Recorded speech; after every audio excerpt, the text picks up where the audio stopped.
正解さえも間違いさえもないただ一つの道を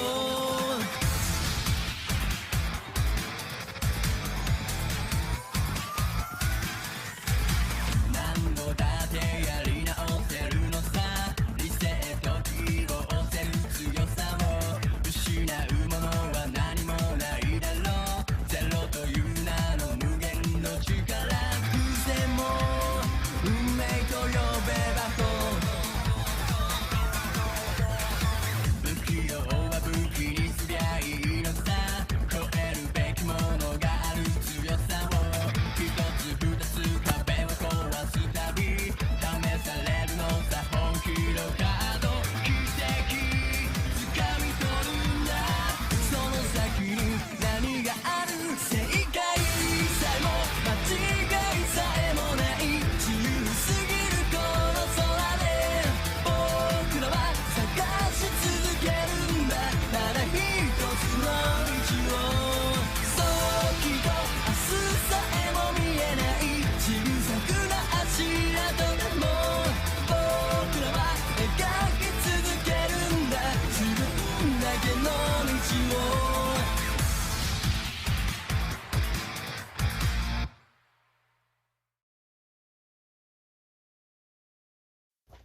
Saint Seiya. It's a franchise well known for having Greek mythology style as its main theme of the show. But behind the mask of Saint Seiya is other stuff that other mythologies had, but these characters also do. So, in the very first time, here is the mythology of Saint Seiya. Starting with the Pegasus Knight, the Pegasus Saint himself, Pegasus Seiya, the main protagonist of the show. Seiya is the main character of Saint Seiya in both the manga and anime. He was the kind of like an overpowered character. We all know his cloth, the Pegasus. In the Saint Seiya world, Pegasus is basically the only thing that can help Athena to take on Hades and Poseidon. But in actual Greek mythology, but we don't know when Athena got Pegasus in the universe of Saint Seiya. But in Greek mythology, Pegasus was the son of Poseidon. And so, yeah, that means Athena is crazy. And it was one of the two children of Medusa. And his brother, who has the ability to transform to a weapon, also inspired a group of weapon type species of Digimon, the legendary arms. So yeah, Pegasus is the child of Medusa. And some of Seiya's moves referenced some of the things that Pegasus did, alongside with his master Bolarabont. You may know the name if you watched the Fate anime, or played the visual novel, or played Fate Grand Order. But the name Bolarabont is the name of the Greek hero who ride Pegasus. And some of the moves reference some of the things that him and Pegasus did, such as Pegasus' rolling crash. That references the final days of Bellerophon and Pegasus. When Bellerophon thinks he's more than human, but more of a god, he rode Pegasus and tried to get to the stars. But Zeus sees it, and some versions of the story differs. But there's one major similarity between them. Bellerophon fell off Pegasus. In some versions, he died. In some versions of his story, when he survived.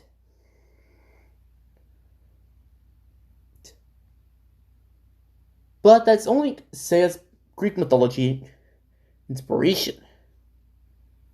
And since he's basically the key to take down Hades and take down the gods who are trying to kill Athena, now let's look at some of the other major people who inspire the Saint of Pegasus. Let's look at King Arthur. Yep, it is Percival. Well, since both in the original versions of the story of Percival and the Holy Grail, Percival was the Knight of the Grail before Galahad was created. Sort of how Seiya and Percival were chosen people. Since Percival was the one was given the title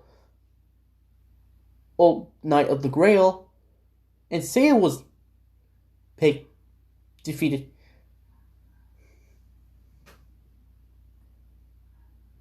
at Cassius for the Pegasus cloth, and he was called the Pegasus Saint.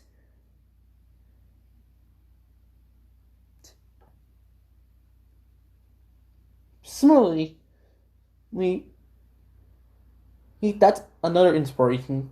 Since Bellerophon and Pegasus and Medusa were part of the key parts of the Pegasus' life, and Bellerophon being its master, and Percival having a title.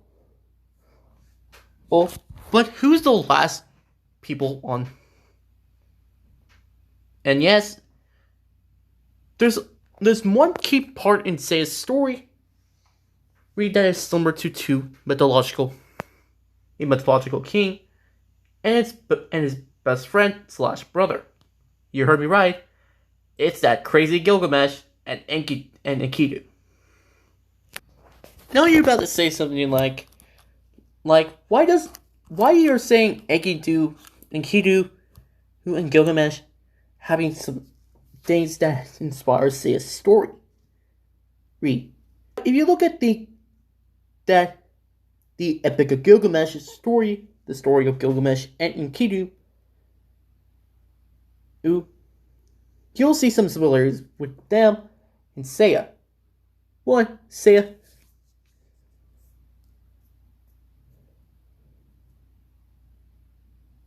in the beginning of the story, Seiya doesn't care about being one of the Dana's knights or saints. He only cares about is trying to find his sister. Somehow Gilgamesh didn't give a crap that he's a creation of the gods. And somehow Seiya made friends with his fellow saints.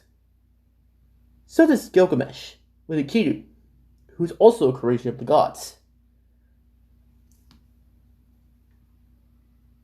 Similarly, how Seiya can rival the power of the gods, Enkidu can rival the power of Gilgamesh.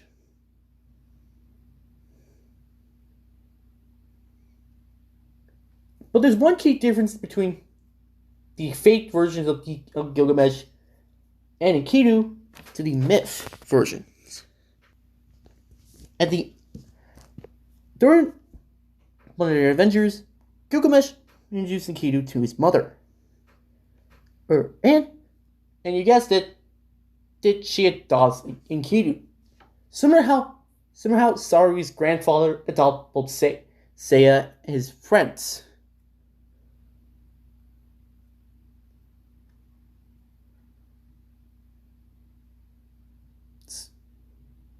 And finally, we'll talk about why Seiya has a code, that he has some kind of code. There are two possible candidates who have the similar code of honor. Karna, and and other people who I can think of who had a code of honor that don't hit a woman. Men. Since Seiya is part of a group of knights, and there's only five people who only do all the dirty work. Let's add Jason and the Argonauts as part of the inspirations behind Saint Seiya's story. Similar to how Jason gathers his Argonauts. Saori's grandfather gathered 10 young boys, or 12 young boys. We don't know what happened to the other ones. Once they become saints and train to make them exercise their bodies and send them to parts of the world. And Saori is basically they're kind of like their boss type, and sort of how Jason and Seiya gets upgrades. So yeah, that's behind the mythology of Pegasus Seiya, the main character of Saint Seiya. Next up, we'll take a look at his pal, Dragon Shiryu. Next time. And this is my promise. And also, you should check out a fellow fan of Saint Seiya, called Godclothshango. Oh, similar to me, he's a fan of Saint Seiya, and I really love the franchise, and I really love how Masami Kurumada did the series with these mythology characters.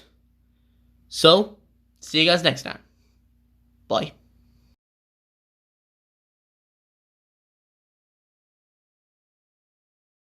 Don't you give me your love and passion.